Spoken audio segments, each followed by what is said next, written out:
নমস্কাৰ আপোনালোকক সকলোকে পুনৰবাৰ এক্সিয়া আইএছ একাডেমীলৈ স্বাগতম জনাইছো। ধাৰাবাহিকতা অব্যাহত ৰাখি আজি 15 নৱেম্বৰ দিনাখনো আমি আপোনালোকৰ ওচৰলৈ নিউজ পেপাৰ এনালাইসিস খিনি লৈ আহিছো। চাওঁহক আজি কোনকেইটা ইম্পৰ্টেন্ট নিউজ আছে। Okay. So first article is about the need a cluster based cooperative model. So এটো কিয় হৈছে কাৰণ কি আমাৰ যেটো ফাৰ্মিং এৰিয়া আছে য'ত আমি খেতি কৰো সেই ফাৰ্মিং এৰিয়া বিলাক generation wise generation ভাগ হৈ থকা কাৰণে কি হৈছে যে land fragmentation হৈছে। land যেটো ধৰিলক আপুনি এৰিয়া আছে সেইখিনি কি হৈছে fragmentation হৈছে। fragmentation মানে সৰু হৈ গৈ আছে। কেলে যেনিবা আপোনাৰ আজু ককাৰ দিনত 10 বিঘা মাটি আছিল বা 100 বিঘা মাটি আছিল। সো গতিকে আপোনালোকৰ ল'ৰা-ছোৱালী যেনিবা তেওঁ দুজন আছিল। সো গতিকে 50 ভাগ হ'ল। তাৰপিছত আকৌ সেই মানুহজনৰ যেনিবা আৰু দুজন ল'ৰা-ছোৱালী আছিল নেক্সট জেনাৰেশনত। তেতিয়ালে 25 ভাগ হ'ল। বুজি পাইছনে? সো গতিকে এই মানুহজনৰ কি হৈছে আলটিমেটলি হিমানখিনিহে মাটি থাকিলেগে। অৰিজিনালি বহুত আছিল কিন্তু জেনাৰেশন ওয়াইজ জেনাৰেশন আহি থকাৰ কাৰণে হেতু ফ্ৰেগমেন্টেড হৈ আজিৰ দিনত মানে প্ৰত্যেকজন মানুহৰ ওচৰতে বহুত কম হেক্টৰ মাটি আছে। যেনেকৈ আমি কৈছো যে 0.3 হেক্টৰ মাটিহে আজিৰ দিনত কি আছে পাৰ এভাৰেজ পাৰ্সনে আজিৰ দিনত খেতিৰ কাৰণে উপলব্ধ হৈ আছে। সো মানে ল্যান্ড ফ্ৰেগমেন্টেশন হৈছে। এতিয়া সকলোৰে ওচৰত যদি সৰু মাটি আছে বুজি পাইছনে? সো গতিকে সকলোৰে ওচৰত যদি সৰু মাটি আছে A B এনেকে C প্ৰত্যেকৰে কি আছিল যে মাটিৰ সংখ্যাটো কম। সো গতিকে এও ইয়াত যিমানে খেতি নকৰক লাগিলে তেও ইয়াৰ পৰা ধৰিলক হোৱা প্ৰডাকশনৰ বা বহুত বেছি উন্নতি কৰিব নোৱাৰে। সো গতিকে তেওঁলোকৰ মাজত কি হ'ব লাগিব তেওঁলোকৰ মাজত এটা ক্লাষ্টাৰ বেস এটা কোঅপাৰেচন হ'ব লাগিব। তেতিয়া তিনিওজনে যদি মিলি পেলাই এক ধৰণৰ কোঅপাৰেচনত যদি খেতি কৰে তেতিয়াহলে ইয়াৰ ফলত কি হ'ব বা হেজাৰ তেনেকুৱা শ কৃষকে মিলি পেলাই কোঅপাৰেটিভ মডেলত যদি কৃষি কৰে বা ফাৰ্মিং সেক্টৰ বা প্ৰাইমাৰী সেক্টৰৰ লগত যদি জড়িত হয় তেতিয়াহলে ইয়াৰ পৰা যেটো প্ৰডাকশন হ'ব আউটকাম হ'ব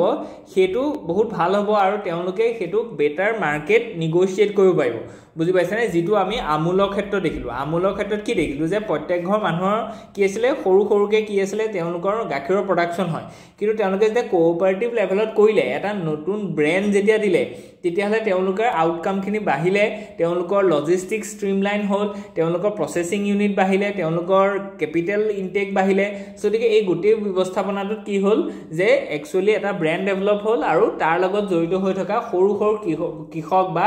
এনিমেল হাজবেন্ডাৰীৰ লগত জড়িত হৈ থকা ডেইৰী যিখিনি ফাৰ্মাৰ আছে তেওঁলোকৰ সাংঘাতিক লাভ হ'ল। সো একেটা মডেলকে আমি সাকসেসফুল মডেলটো আমি বেলেগ ক্ষেত্ৰটো ৰেপ্লিকেট কৰিব লাগে। হেতুৱে আজিৰ দিনত এগ্ৰিকালচাৰাল ডেভেলপমেন্ট ক্ষেত্ৰত এটা কি হিচাপে ইমাৰ্জ হৈছে। বুজি পাইছানে? কোঅপাৰেটিভ সোসাইটি বা কোঅপাৰেটিভ মডেল অফ এগ্ৰিকালচাৰ।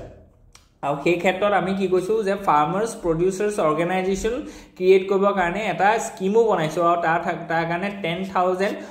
মানে 1000 আমি তেনেকুৱা ধৰণৰ কি বনাম ফাৰ্মাৰ্স প্ৰডিউচাৰ অৰ্গানাইজেচন বনাম 10,000 একচুয়ালি 1000 নহয়। আৰু তাৰ কাৰণে আমাৰ অসম গভৰ্ণমেণ্টৰ এটা স্কিম লৈছে তাৰ নাম হৈছে উন্নতি স্কিম। ঠিক আছে? সো গতিকে এইটো স্কিমৰ আন্ডাৰ আমাৰ অসম গভৰ্ণমেণ্টৰ ফালৰ পৰা প্ৰায় 1000 around 1000 আমি কি কৰিম ফাৰ্মাৰ্স প্ৰডিউচাৰ অৰ্গানাইজেচন বনাম। তাৰ কাৰণে তেতিয়া কি হ'ব যে তেওঁলোকৰ বেটাৰ ক্যাপিটাল মেনেজমেন্ট হ'ব, তেওঁলোকে বেটাৰ মাৰ্কেট এক্সেস কৰিব পাৰিব, তেওঁলোকৰ প্ৰডাকশনটো কি হ'ব ষ্ট্ৰিমলাইন হ'ব, তেওঁলোকে বেটাৰ মেকানাইজেচন কৰিব পাৰিব, প্ৰসেসিং কৰিব পাৰিব, ব্ৰ্যান্ড ভ্যালু হ'ব। সো গতিকে এই গোটেই ব্যৱস্থাপনাটো পৰা একচুয়ালি এগ্ৰিকালচাৰ লগত জড়িত হৈ থকা ব্যক্তিসকলৰ যেটো পাৰ ক্যাপিটাল ইনকাম আছে এটো বাঢ়িব, যেটো আমাৰ ক্ষেত্ৰত এটা চ্যালেঞ্জ হয়। কেলে কাৰণ আমি যদি চাও যে জিডিপিত মানে এগ্ৰিকালচাৰ সেক্টৰৰ কন্ট্ৰিবিউশনটো around 18%। ঠিক আছে? মই ৰাউন্ড ফিগাৰ ধৰিছো 17 to 18% হৈ থাকে। আৰু কিন্তু ইয়াৰ এই সেক্টৰটোৰ লগত জড়িত হৈ থকা মানুহৰ সংখ্যা হৈছে 48%। বুজি পাইছানে? ইয়াতকৈ কেতিয়াবা বেছি 54%। সো গতিকে বহুত মানুহ জড়িত হৈ আছে কিন্তু তাৰ পৰা আকৌ প্ৰডাকশন বেছি হোৱা নাই। বুজি পাইছানে? সো গতিকে তাৰ মানে কি যে ইয়াত বেটাৰ আউটকাম বেটাৰ ৰিফৰ্মৰ দৰকাৰ আছে আৰু ফাৰ্মাৰ্স প্ৰডিউচাৰ অৰ্গানাইজেচনস ব্ৰিং দ্যাট ৰিফৰ্ম। কিন্তু ইয়াতে কথাটো হৈছে যে ক্লাষ্টাৰ বেস হ'ব লাগে। বুজি পাইছানে? এটা ক্লাষ্টাৰ যে এটো গোটেইখিনি মিলি পেলাই এটা ক্লাষ্টাৰত আমি বনাইছো। ইয়াত প্ৰডাকশন হৈছে, ইয়াত প্ৰসেসিং হৈছে, ইয়াত ট্ৰান্সপোৰ্টেশন হৈছে, মাৰ্কেট এক্সেস হৈছে, বিক্ৰী হৈছে। সো গতিকে এনেকে ধৰণে এটা ক্লাষ্টাৰ যদি আমি কামখিনি কৰো তেতিয়াহলে বেটাৰ অৰ্গানাইজলি আমি কামখিনি আগবাঢ়ি যাব। সো গতিকে ইয়াত ল্যান্ড ফ্ৰেগমেন্টেশনৰ কাৰণে যেটো এগ্ৰি প্ৰডাকশনৰ পৰা আদি কৰি ফাৰ্মাৰ্সৰ প্ৰডাকশনটো যেটো কমি গৈছে হেতু এটা এটো সলিউশন হয়। আৰু ইয়াৰ থ্ৰুদি কি হ'ব ডাবলিং দা ফাৰ্মাৰ্স ইনকাম। এই যেটো এটা আমাৰ মোটিভ আছিল ফাৰ্মাৰ্ছৰ ইনকমটো আমি ডাবল কৰিব লাগে যেটো আমাৰ অশোক দালৱাই কমিটিৰ এটা ৰেকমেন্ডেশন আছিল তাৰ কাৰণে তেওঁ 7টা ৰেকমেন্ডেশন দিছিল এইখিনি বস্তু আপোনালোকে মনত ৰাখিব সদায় ওকে সো এতিকে ইয়াত কোৰ আৰ্গুমেন্টটো দিছে যে ইণ্ডিয়া টু এচিভ বিকশিত Bharat by 2047 vision a fundamental transformation of the cooperative movement is necessary ঠিক আছে আৰু ইয়াত কোৱা গৈছে যে আৰ্গুমেন্ট খিনি কি দিছে যে শিফট অফ ফিলসফি এটা ফিলসফিটো আগতে যেটো আছিল যে টপ ডাউন এপ্ৰোচ আজি দিনত আমি বটম আপ এপ্ৰোচত লব লাগিব বুজি পাইছে না টপ ডাউন এপ্ৰোচত নহয় যে গভৰ্নমেন্ট অফ ইন্ডিয়া এটা স্কিম লৈ আহিব তাৰপা এনেকে বনিব নহয় আমাৰ যিখন গাঁও মানে গাঁও আছে তাৰপা আমাৰ যিখিনি প্ৰাইমাৰী সেক্টৰৰ লগত জড়িত ব্যক্তি আছে তেওঁলোকৰ থ্ৰুদি আমাৰ কোঅপাৰেটিভ সোসাইটিখন ৰেগুলেট হ'ব ফৰ্ম হ'ব যদি এই ধৰণে যদি আমি বটম আপ এপ্ৰোচত লৈ যাওঁ তেতিয়াহলে একচুয়ালি বেটাৰ আউটকাম আহিব core problem to case is small and marginal farmers suffer from the fragmented land holdings যেটো মই অলরেডি আপোনালোকক বুজাই দিলো এটো এটা ডাঙৰ সমস্যা হয় বুজি পাইছে নে এই সমস্যাটোৰ সমাধান হিচাপে এই cooperative farming model to develop hoise you must remember this okay aru ei model to kot successful hoise ek number hoise China so China যেটো agriculture transformation হেতুৰ মূল আৰ্হিটো হৈছে যে কোঅপাৰেটিভ ফাৰ্মিং বুজি পাইছে নে সো এই বস্তুটো আমি হেকানে শিকিব লাগিব তাত এতিয়া ইয়াতে কি ইস্যু আছে ইস্যু গিটাৰ ভিতৰত প্ৰথম কথাটো হৈছে যে এটো ফাৰ্মাৰ্স প্ৰডিউসাৰ অৰ্গানাইজেচন এটা অৰ্গানাইজেচনে তাক ভালকে মেনেজ কৰিব কাৰণে কি লাগে সিইও লাগে চিফ এক্সিকিউটিভ অফিচাৰ লাগে এতিয়া এই যেটো ফাৰ্মাৰ প্ৰডিউসাৰ অৰ্গানাইজেচন গঠন হ'ব থ্ৰু কোঅপাৰেটিভ মডেল তাৰ সিইও কোন হ'ব সেই সিইও জনৰ মানে গাঁৱৰ মানুহ এজনৰ হ'ব লাগিব সো তেওঁ সেই প্ৰফিচিয়েন্সিটো আছে নে তেওঁ সেই স্কিলটো আছে নে তেওঁ সেই মেনেজমেন্ট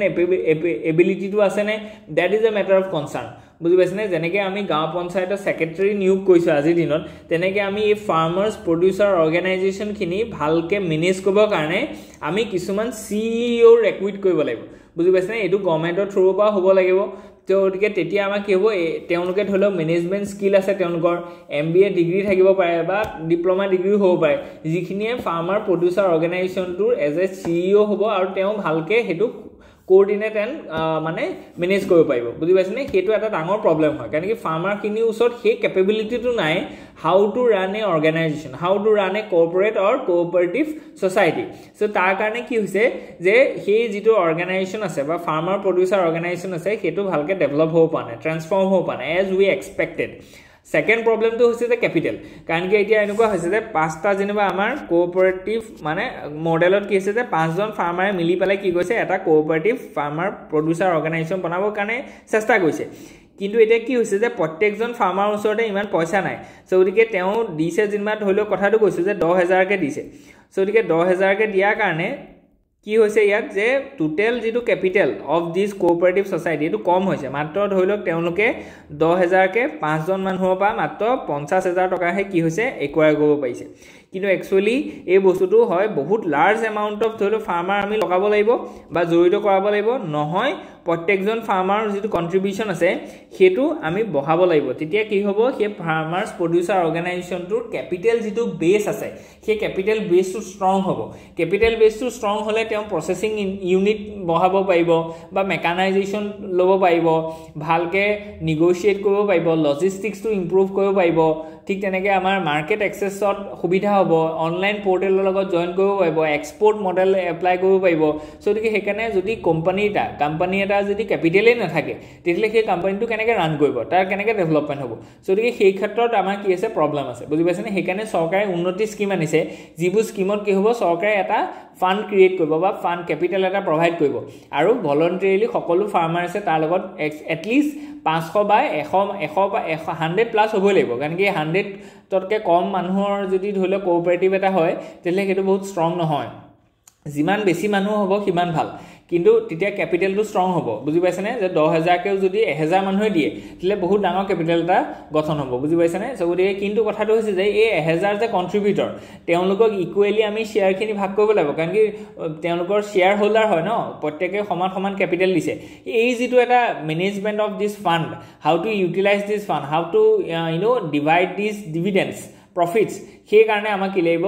CEO এজন লাগিব সো গতিকে সেই ক্ষেত্ৰত আমাৰ ইয়াত কমপ্লেক্সিটি আছে কিছুমান চ্যালেঞ্জেস আছে সেই চ্যালেঞ্জেস বিলাক দূৰ কৰিব লাগিব একচুয়ালি ঠিক আছে এইটো কিন্তু এই টপিকটো কথা বাৰে বাৰে আহি থাকে APSC হওক UPSC হওক প্ৰিলিমছটো খুদে আৰু ইয়াৰ সলিউশনটো কথা কৈছে যে আমি কি কৰিব লাগিব কোঅপাৰেটিভ মডেলটো ক্লাস্টাৰ বেস কৰিব লাগিব যাতে সাপ্লাই চেইনডাল বা যেটো আপোনাৰ ভ্যালু চেইন হে ভ্যালু চেইনডাল যাতে আমাৰ লিংক আপ হৈ থাকে মেকানাইজেশন মডেলৰ কথা ইয়াত কোৱা গৈছে যে organizing small and marginal farmers into export oriented clusters কেটো আমি কৰিব পাৰো ন্যাশনাল কোঅপাৰেটিভ এক্সপোৰ্ট লিমিটেডৰ কথাও ইয়াত কৈছে তেওঁলোকৰ ৰোলটো বহুত ইম্পৰ্টেন্ট হয় আৰু ইন্টিগ্ৰেটেড এক্সপোৰ্ট হাব তো তেতিয়া আমি কি হ'ব যে যিখিনি ফাৰ্মাৰ্স প্ৰডিউসাৰ অৰ্গানাইজেশন বা এই যিখিনি এগ্ৰি কোঅপাৰেটিভ সোসাইটি আছে তেওঁলোকে যিখিনি বস্তু বনাব সেই বস্তুখিনি যাতে আমি তাৰ প্ৰডাক্টটো আমি অকল ডমেস্টিক মাৰ্কেটতে अवेलेबल নকৰি আমি এক্সপোৰ্টৰ যেটো পটেনশিয়ালিটি আছে হেতু যাতে আমি আনলিশ কৰিব পাৰো বুজি পাইছেনে সেই ক্ষেত্ৰত তেওঁলোকে বেটাৰ মাৰ্কেট পাব মাৰ্কেট এক্সেস কৰিব পাৰিলে ৰিটাৰ্ণ পাব সো গতিকে এইটো ক্ষেত্ৰত আমাৰ কি হ'ব সেই ফাৰ্মাৰ্স খিনি আলটিমেটলি তেওঁলোকৰ ৰিটাৰ্ণ বাঢ়িব আৰু ৰিটাৰ্ণ বাঢ়িলে তেওঁলোকৰ ইনকাম বাঢ়ি পেলাই তেওঁলোকৰ ওয়ে অফ লিভিং এটো ভাল হ'ব সো ওয়ে অফ লিভিং ভাল হলে কি হ'ব তেওঁলোকৰ যে যেটো ৰুৰাল ডিমান্ড আছে ৰুৰাল ট্ৰান্সফৰমেশন হ'ব আৰু তাৰ থ্ৰুদি আমাৰ কি হ'ব বিকশিত ভাৰতৰ যেটো টাৰ্গেট আছে হেতু ফুলফিল হ'ব কেলে কাৰণ কি বিকশিত ভাৰতৰ এটা ডাঙৰ টাৰ্গেট হৈছে যে 8% জিডিপি গ্ৰোথ লাগিব 8% জিডিপি গ্ৰোথ হ'বলৈ হলে এগ্ৰিকালচাৰ কন্ট্ৰিবিউশনটো বহুত ইম্পৰ্টেন্ট হয় ইয়াৰ ৰুৰাল ডেভেলপমেন্টটো বহুত ইম্পৰ্টেন্ট হয় okay so we can let's Okay, next যেটো আৰ্টিকল আছে আৰু আপোনালোকে এইদিন দেখিব যে যেহেতু ব্ৰাজিলত COP30 হৈ আছে সো গতিকে এইদিনত খুব বেছি environment related climate change related articles আহি থাকিব সো গতিকে কোনোবাই যদি কাবাৰ ধৰক এনভায়ৰনমেন্টটো ষ্ট্ৰং কৰিব লাগে কাৰণ কি এনভায়ৰনমেন্ট আমি ষ্ট্ৰং কৰিব লাগিব তেতিয়াহে আমাৰ ধৰক প্ৰিলিমছত কিছুমান এজ বাঢ়িব বুজি পাইছেনে এনভায়ৰনমেন্ট মানে ধৰক আমাৰ যিখিনি ধৰক কোৱেশ্চন আছে এনভায়ৰনমেন্ট ৰিলেটেড সেই কোৱেশ্চনখিনি আপুনি পাইব লাগিব তেতিয়া প্ৰিলিমছত আপুনি আনতকে এটা নম্বৰ বেছি পাব বা মেইনছত জিএস পেপাৰ 3 খন আপোনাৰ ইম্প্ৰোভাইজ হ'ব ঠিক তেনেকৈ আপোনাৰ যিখন এসএ আছে সেই এসএত এটা ডাইমেনশন আপুনি আনিব পাৰিব বুজি পাইছেনে সো গতিকে হেকানে কি হৈছে এই গিদিন আপোনালোকে নিউজ পেপাৰখন ভালকে পঢ়ক তেতিয়া কি হ'ব আপোনালোকৰ এনভায়ৰনমেন্ট ৰিলেটেড যিখিনি specially climate change global warming এইবিলাকৰ ৰিলেটেড কথাখিনি কি হ'ব আপোনাৰ বহুত বেছি ক্লিয়াৰ হ'ব সো গতিকে ইয়াতে এটা কথা কৈছে যে ইণ্ডিয়াস 2020 emission rate to fall but global jump raises warning alarm so গতিকে এটা ইন্ডিয়াই ক্লাইমেট চেঞ্জৰ কাৰণে এমিশন খিনি কাট কৰিছে বুজি পাইছেনে হেতু এটা ভাল কথা কিন্তু এই গোটে ব্যৱস্থাপনাটোত গ্লোবাল কোঅপাৰেচন লাগিব যদি অকল ইন্ডিয়াই এমিশনটো কাট কৰে তেতিয়া হলে গ্লোবাল ওয়াৰ্মিংটো কমি না যায় বুজি পাইছেনে সো গতিকে গ্লোবালি ইয়াৰ কিন্তু কি হৈছে ৰাইজ হৈছে and that puts an alarm যে ইন্ডিয়াই যদিও কন্ট্ৰিবিউট কৰিছে কিন্তু across the world এভাৰেজলি কি হৈছে কাৰ্বন ডাই অক্সাইডৰ এমিশনটো বাঢ়িছে বা গ্ৰীণ হাউস গেছৰ এমিশন বাঢ়িছে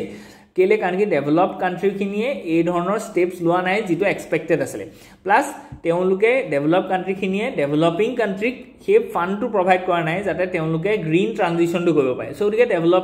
ডেভেলপিং কান্ট্ৰি খিনিও সেই যেটো ধৰক এনভায়ৰনমেন্টেল ফ্ৰেন্ডলি যিখিনি মেকানাইজেশন আছে যেনে ধৰক থাৰ্মেল পাৱাৰ প্ল্যান্ট খিনি অতৰাই পেলাই তেওঁলোকে ৰিনিউৱেবল বেস যিখিনি ধৰক এনাৰ্জি এক্টিভিটি আছে এইখিনি কৰিব লাগিব তাৰ কাৰণে তেওঁলোকক কি লাগিব তেওঁলোকক ফান্ড প্ৰভাইড কৰা নাই কাৰণে কি হৈছে globally average emission of greenhouse gases is being rising and that puts an alarm আৰু সেই বস্তুটো কি হৈছে ইন্ডিয়াৰ গোটে এফৰ্টটোক স্পইল কৰি দিছে বুজি পাইছেনে কেলে কাৰণ কি ক্লাইমেট ভালনাৰেবিলিটিত ইন্ডিয়াৰ ৰেংক হৈছে 8 ৰিসেন্টলি যেটো জাৰ্মান ওয়াচে লঞ্চ কৰিলে ঠিক তেনেকৈ আমাৰ কি আছে যে ক্লাইমেট পাৰফৰমেন্স ইনডেক্সত আমাৰ 10 নম্বৰ ৰেংকত আছে যেটো খুব ভাল হয় বুজি পাইছেনে সো গতিকে ইন্ডিয়া এফালে এফৰ্ট কৰি আছে কিন্তু গ্লোবালি সেই এফৰ্টটো হোৱা নাই কাৰণে আমি কি হৈছে ভুক্তভোগী হ'ব লাগিব ওকে সো গতিকে ইন্ডিয়াস প্ৰগ্ৰেছৰ কথা কৈছে যে India's CO2 emissions are projected at 3.24 gigaton in 2025 up from 3.2 gigaton in 2024 so we get 0.4 ami bohaiso but with a growth rate of just 1.4% down from 4% in 2024 so we get amar etu koise je 2023 jiman CO2 emit koisilu tatke 2024 জিমানখিনি আমি CO2 emit কৰিছিলো তাৰ যেটো rate হেতু আছিল কিমান যে 4% increase হৈছিল বুজি পাইছনে যদি 100 টন আমি উলিয়াইছিলো ইন 2023 তেতিয়া হলে 2024 আমি 104 টন উলিয়াইছিলো মানে ৰেটটো হৈছে 4% ইনক্ৰিজ হৈছে কাৰ্বন ডাই অক্সাইডৰ এমিশনটো এতিয়া ভাল কথাটো কি হৈছে ভাল কথাটো এটো হৈছে যে 2025ত আমি মাত্ৰ ধৰক ইয়াত যদি 100 আছিল তেতিয়াহলে in comparison to 2025 we are just 101.4 মানে এই ইনক্রিজ টু আমি 1.4% হে বহাইছো বুজি পাইছানে সো গতিকে ইয়াত এটো কথা কোৱা গৈছে যে এমিশন টু বহাইছো আমি কিন্তু তাৰ ৰেটটো কমাইছে বুজি পাইছানে সো গতিকে আমি কি কৰিবলে সাকসেস হৈছো টু ব্ৰিং এ গ্ৰীন ট্ৰানজিশন সো গতিকে ইন্ডিয়াৰ ইকোনমিটো আজিৰ দিনত আটাইতকৈ বেছি বাঢ়ি আছে তাৰ মানে কি প্ৰডাকশন বেছি হৈছে যদি প্ৰডাকশন বেছি হৈছে তেতিয়াহলে এমিশনো বেছি হ'ব লাগিছিল এমিশন টু প্ৰডাকশনৰ লেভেলত ইমানকে বেছি হোৱা নাই আগৰতে 4% আছিল আজিৰ দিনত আমি 1.4% লৈ কনভাৰ্ট কৰিছো বা কমাবলৈ চেষ্টা কৰিছো তাৰ মানে আমাৰ ইয়াত গ্ৰীন ট্ৰানজিশন হৈছে আমি ৰিনিউএবল এনাৰ্জিত বেছি ফোকাস দিছো আৰু হেতু বস্তু জলজল পৰপৰকে ওলাই আছে কাৰণ কি we have pushed up our targets from 175 gigawatt to at least 500 gigawatt which is very ambitious বুজি পাইছানে যদিও তাক আমি ফুলফিল কৰিব কাৰণে আজি বহুত চ্যালেঞ্জেস আছে তথাপিতো আমি ৰিনিউএবল এনাৰ্জি যেটো প্ৰডাকশন আছে সেই স্কেলটো আমি বঢ়াব চেষ্টা কৰিছো প্লাস আমি যেটো কাৰ্বন ইন্টেন্সিটি আছে আমাৰ মানে গ্ৰোথৰ হেতু আমি 35% ৰাখিছিলো in Paris in Glasgow in 2020 the COP26 আমি কি কইলো হেতু 2022 ত আমি হেতু বস্তুত 45% ললে কি কইলো ইনক্রিজ কইলো মানে ইন্টেন্সিটি অফ কার্বন ডাই অক্সাইড আমি কমাম up to 45% so যেটো আমাৰ ৰিফ্লেক্ট হৈছে so কি India is doing very good যদিও আমাৰ ইয়াত ইমান বেছি পভাৰ্টি আছে আমাৰ বেছি নিড আছে ডেভেলপমেন্টৰ নিড আছে আমি এটা টাৰ্গেট সেট কৰিছো যে we have to develop by 2047 and economic survey আমাক এটা অংক কৈ দিছে যে you have to grow 8% annually to achieve this developed country status তথাপিতো আমি নিজৰ যেটো ধৰক এনাৰ্জি নিড আছে সেই এনাৰ্জি নিডটো বা এনাৰ্জি যেটো সাস্টেইনেবিলিটি এটা আছে হেতুক আমি কি কৈছো পাৰ্টটো আমি এৰি দিয়া নাই বুজি পাইছনে ইমান চ্যালেঞ্জেস হোৱাৰ পিছত তাত কি ৰিফ্লেক্ট হৈছে দা অনেষ্টি দা ইন্টিগ্ৰিটি অফ আৱাৰ লিডাৰশিপ আৰু আমাৰ কি ওলাইছে যেটো পলিসি ফাৰ্মনেস আছে যে হাউ উই আৰ সিৰিয়াস বুজি পাইছনে সো গতিকে এটো এটা খুব India emerge as a bright spot not in the economic development but also in the adaptation of this renewable energy based sources of energy so গতিকে এটো এটা খুব মানে প্ৰাউড বিষয় বা এটা ভাল লগা কথা তথাপিতো আমি আৰু বেছি বহুত কৰিবলগীয়া আছে এইখিনি ক্ষেত্ৰত আমি জোৰ দি থাকিব লাগিব আৰু লোকেল লেভেলত এইখিনি বস্তু এফৰ্ট আহিব লাগিব ওকে সো গতিকে ইয়াত এইখিনি কথা কৈছে the article notes that India's per capita emissions remains low at 2.2% 2.2 tons এতিয়া এই সৰু কথা কিন্তু এইটো বস্তু আপোনাক ইউপিএসসি প্ৰিলিমছত 2 নম্বৰ দি দিব 2 মাৰ্কস দি দিব বুজি পাইছনে ইউপিএসসি আজি দিনত প্ৰিলিমছটো পাস কৰিবলৈ মাত্ৰ আপোনাক ধৰিলক 70 to 80 মাৰ্কস লাগে যদি তাৰ ভিতৰত 2 মাৰ্কস এটা আহিছে তা মানে এটা এটা খুব ইম্পৰ্টেন্ট নিউজ হয় সো এবা কি আহিলে যে ইন্ডিয়াই বুলে per capita emission to 0.2% 0.2 tons so আপুনি এটো জানিব লাগিব যে 0.2 টনস নহয় 2.2 টনস এটা 2.2 টো মনত নাৰাখিলে হ'ব কিন্তু এটো এটা আপোনাৰ ওচৰত আইডিয়া থাকিব লাগিব যে 2 টন মান আছিল বুজি পাইছনে 0.2 টন নহয় সো গতিকে এই ফিগাৰটোকে চেঞ্জ কৰি পেলাই ইউপিএসসি এটা কি হৈছিল স্টেটমেন্ট বাইজ কোৱেশ্চন দিছিলে যেটোত আপুনি এটো এলিমিনেট কৰি দিয়া লগে লগে গোটে কোৱেশ্চনটো মানে সলভ কৰিব পাৰে সো গতিকে হেতু মনত আছে যে ইউপিএসসি 2025 ৰ আপুনি মানে প্ৰিলিমছৰ পেপাৰখন চাব GS paper 1 to you will find these kinds of questions so গতিকে যি ভালকে পঢ়িছে নিউজ পেপাৰখন তেওঁলোকৰ কাৰণে একচুয়ালি প্ৰিলিমছ নামৰ এক্সামটো বহুত ইজি হয় বুজি পাইছানে ওকে আৰু কিছুমান আইডিয়া ফৰ্ম হ'ব যে what is going on okay in compared to global average to সক দুগুণতকৈ বেছি বুজি পাইছানে তাৰ মানে কি যে প্ৰত্যেকজন মানুহে প্ৰত্যেক দিনাখনে কিমান বেছি এমিশন কৰে বুজি পাইছানে সো ইয়াত মাত্ৰ কৈছে যে 2.2 টনস এনুৱেলি একচুয়ালি বুজি পাইছানে এনুৱেল এমিশন টু 2 টনস হয় কিন্তু বেলেগৰ ক্ষেত্ৰত 4.7 টনস হয় মানে ডেভেলপ কান্ট্ৰিখিনি বা গ্লোবালি এভাৰেজ তো মানে পাৰ ক্যাপিটা এমিশন টু আমাৰ বহুত কম সেইকাৰণে আমি কি কওঁ যে কমন বাট ডিফাৰেন্সিয়েল ৰেছপনচিবিলিটি যে কমন ৰেছপনচিবিলিটিটো কি যে গ্লোবেল ৱাৰ্মিং হৈছে আমি ষ্টেপ ল'ব লাগিব সেইকাৰণে আমি ষ্টেপ লৈছোঁ যে আগতে 4.4% আমাৰ ইনক্ৰিজ হৈছিলে এবাৰ আমি 1.4% ইনক্ৰিজ কৰিছোঁ মানে আমি ৰেছপনচিবিলিটি লৈছোঁ কিন্তু ডিফাৰেণ্ট আমাৰ ৰেছপনচিবিলিটি হ'ব লাগিব কেলে কাৰণ কি আমি বেছিকৈ এমিশ্যনেই নকৰোঁ তোমালোকেহে বেছি এমিশ্যন কৰি থাকা then you have to take the more responsibility okay so that is the justice that is the equity you have tasted the fruit of 3 industrial revolution while doing so you have emitted lot of greenhouse gases in the atmosphere in the consequence of which we are facing some climatic change and global average raising temperature which concerns us which reducing the biodiversity in earth which made the climatic events very erratic rainfall erratic weather conditions so you must take the responsibility but etia kotha tu enuka hoise je jodio ami contribute to kom koisu tothabitu ami kintu responsibility tu besi loisu dekhise so he khetrot ame actually we are the bright spot okay global jump yat koise so yat koa goise je global jump to besi hoise COP30 context to hekeni yat dhuniya ke dia goise a warnings and calls to action azir don ami ki koribo lagibo Satyendra Kumar vice president India Global Energy Alliance teo kisuman solutions dise and data presentations kisuman yat provide kora goise so dike aji kane imane asle hope you enjoy yat jodi kiba thake please let us know in the comment section ya upor ami koisu je XCIS Academy torofo pa ami APSC karne eta foundation batch start koisu if you are interested then please contact us in this